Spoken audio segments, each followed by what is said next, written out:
Hello everyone. Today, I want to show you how to replace the battery on your Shark cordless vacuum cleaner. Let's get started. Flip the vacuum cleaner upside down.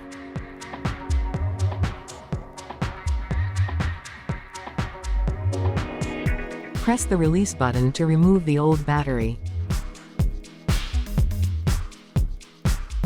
Replace it with the Cameron Sino XSBT6200 battery.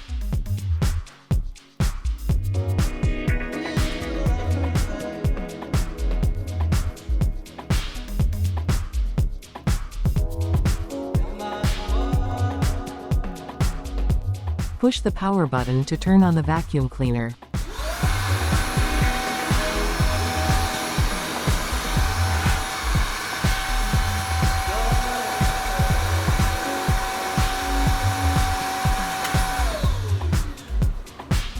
That's all for our tutorial video.